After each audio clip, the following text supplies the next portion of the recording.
السلام علیکم۔ امید کرتا ہوں آپ سب خیریت سے ہوں گے۔ آج ہم نئی کہانی شروع کرنے جا رہے ہیں جس کا نام ہے جنات کی بستی۔ چلیے شروع کرتے ہیں۔ اقرا جبار عروج کی طرف جاتے ہوئے راستے میں پھولوں کے بیج پھینکنے چاہیے۔ زوال کا سفر پر سکون رہے گا۔ اگر کانٹے بچھا کر جائیں گے واپسی پر خاردار جھاڑیاں ملیں گی، اور واپسی کا سفر تو ہر صورت طے کرنا ہوتا ہے۔ ہماری زندگی میں بے شمار واقعات رونما ہوتے ہیں جن کو لاکھ کوشش کے باوجود ہم بھلا نہیں پاتے۔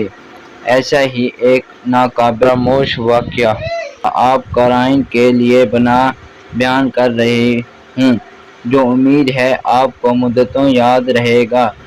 ایسے واقعات لکھنے کا مقصد یہ ہوتا ہے کہ شاید کوئی نصیحت پکڑے اور لکھنے کا حق ادا ہو جائے۔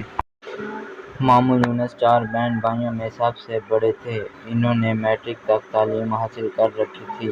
باقی بہن بھائی ان پڑھ تھے۔ گاؤں کے لوگ ماموں کو چودھری کہتے تھے۔ علاقوں میں بھی ان کا کافی اثر و رسوخ تھا۔ ناظم سے ان کی دوستی تھی۔ نانا کی 40 ایکڑ اراضی تھی جو نانا کی وفات کے بعد انہوں نے پٹواری اور تحصیلدار سے ساز باز کر کے اپنے نام کروائی۔ جب دوسرے بہن بھائیوں کو پتہ چلا تو وہ اپنے حصے کی زمین مانگنے لگے۔ ماموں نے زمین دینے سے انکار کر دیا اور کہا، والد صاحب نے مرنے سے پہلے ہی زمین میرے نام کرا دی تھی۔ چاچو گاؤں کے چند بڑوں کو لے کر اس کے پاس گئے۔ انہوں نے ماموں کو بہت سمجھایا، یہ آپ کے سگے بہن بھائی ہیں، آپ کے والد کی زمین میں آپ سب کا برابر کا حصہ بنتا ہے، اپنے بہن بھائیوں کو ان کے حصے کی زمین دے دو، یہ بھی خوش ہو جائیں گے اور اللہ بھی راضی ہو جائے گا۔ مگر کوشش کے باوجود ماموں نے مانے اپنی ضد پر قائم رہے۔ یہاں سے مایوس ہو کر انہوں نے عدالت کو دروازہ کھٹکایا۔ اپنے اثر و رسوخ کی بنا پر وہ عدالتی جنگ بھی جیت گئے۔ اب وہ 40 ایکڑ زرعی زمین کے تنہا مالک تھے۔ ماموں کا ایک ہی بیٹا تھا جو شہر میں تعلیم حاصل کر رہا تھا۔ ایک منشی رکھا تھا جو ہونے والی آمدنی کا حساب کتاب کرتا تھا۔ زمینوں سے اچھی خاصی آمدنی ہو رہی تھی۔ 40 ایکڑ زمین میں 2 ایکڑ زمین غیر آباد تھی۔ یہاں ایک پرانی قبر تھی۔ لوگوں کا خیال تھا اس قبر میں اللہ کا نیک بندہ دفن ہے یا کوئی غیر مرئی مخلوق رہتی ہے، جس وجہ سے چودھری یونس کی فصل دوسرے لوگوں سے زیادہ اوسط دیتی ہے۔ زندگی صبر اور شکر کی آزمائش ہے۔ جو اس آزمائش میں کامیاب رہتے ہیں، زندگی بس ان کی ہے جو صبر اور شکر کی اہمیت کو نظر انداز کرتے ہیں، وہ اس جہاں میں بھی اور آخرت میں بھی ناکام رہتے ہیں۔ لالچ عقل کو اپنا غلام بنا دیتی ہے۔ ماموں کو بھی زیادہ سے زیادہ کی لالچ رہتی تھی۔ اس نے کئی بار سوچا اس غیر آباد زمین کو بھی آباد کیا جائے تاکہ اسے کاشت کے قابل بنایا جا سکے۔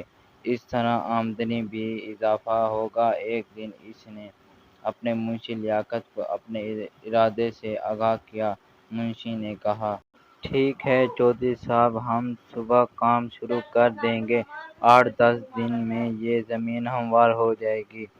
دوسرے دن جب قبر والی زمین کو ہموار کرنے کا کام شروع ہونے لگا تو گاؤں کے بزرگ ماموں کے پاس آئے۔ انہوں نے کہا، اس زمین کو ہموار نہ کریں، یہاں کوئی اللہ کا نیک بندہ دفن ہے، یہ کوئی غیر مرئی مخلوق رہتی ہے، ان کو تنگ نہ کرو۔ اللہ نے آپ کو بہت کچھ دیا ہے، آپ نے اگر ان کو بے گھر کیا تو یہ آپ کے لیے نقصان دہ ہوگا۔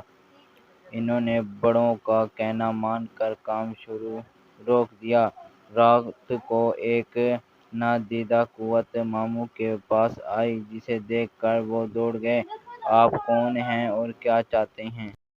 میں کوئی بھی ہوں، آپ کو اس سے کیا غرض؟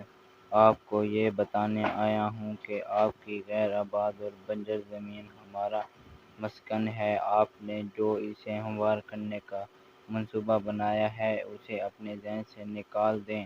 اگر آپ نے ایسا نہ کیا تو آپ کا بہت نقصان ہوگا، آپ کی زمینوں کی آمدنی بھی ختم ہو سکتی ہے۔ یہ کہہ کر وہ کمرے سے نکلا اور فضا میں تحلیل ہو کر ماموں کی نگاہوں سے اوجھل ہو گیا۔ صبح ماموں نے منشی کو اپنے پاس بلوایا، رات والا واقعہ سنایا اور قبر والی زمین کو ہموار کرنے سے منع کر دیا۔ وقت گزرتا رہا، ایک دن ماموں کو فالج کا اٹیک ہوا، وہ بھی سر کے ہو کر رہ گئے۔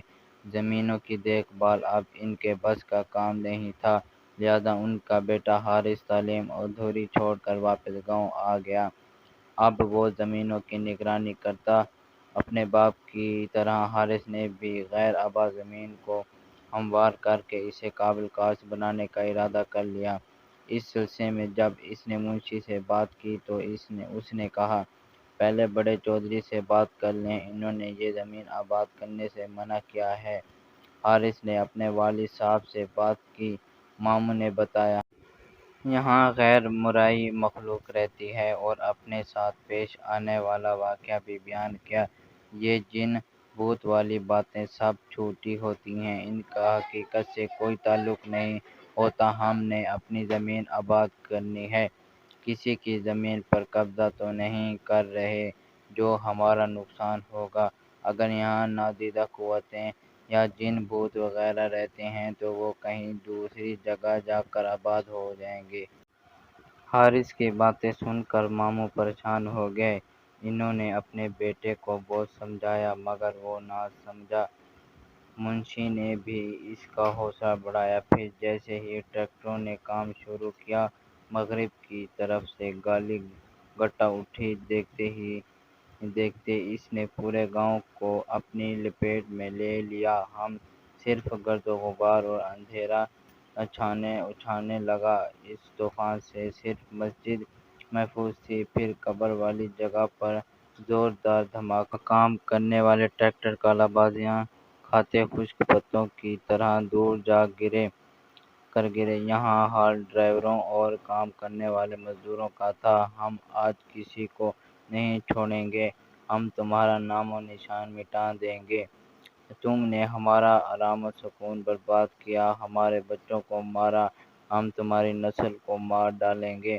یہ آوازیں اس قدر خوفناک اور کرخت تھیں کہ ہر زا روح کو خوف آنے لگا۔ ہر طرح آبرو اور قیامت صحرا برپا تھی۔ ایک نادیدہ قوت حارث کو اٹھا کر چھت تک لے گئی اور پھر ایک دم ہی چھوڑ دیا۔ وہ دھڑام سے فراش پر کمر کے بل گرا۔ اس کو کافی چوٹیں آئیں۔ بھلا ہوا اس مؤذن کا جس نے اللہ اکبر کہہ کر ظہر کی اذان شروع کی۔ اذان کے کلمات سنتے ہی ہر طرف سکون ہو گیا۔ گاؤں کے لوگ مسجد کی طرف دوڑے۔ مسجد کا صحن زیادہ وسیع نہیں تھا کہ گاؤں کے سارے لوگ اس میں سما جاتے۔ لوگ امام مسجد سے دعا کی اپیل کرنے لگے۔ امام مسجد نے دعا کروائی، اے مخلوق خدا، ان غریب لوگوں کا تو کوئی قصور نہیں، یہ چودھری کے ہاں مزدوری کر کے اپنا اور بچوں کا پیٹ پالتے ہیں۔ آج بھی یہ لوگ وہاں مزدوری کرنے گئے تھے۔ یہ لوگ آپ کی بستی سے بے خبر تھے، انجانے میں جو غلطی کر بیٹھے ہیں اس غلطی کو معافی چاہتے ہیں۔ ہو سکے تو چودھری صاحب کو بھی معاف کر دیں، یہ سب شرمندہ ہیں، آئندہ کبھی آپ کی بستی کی طرف نہیں جائیں گے۔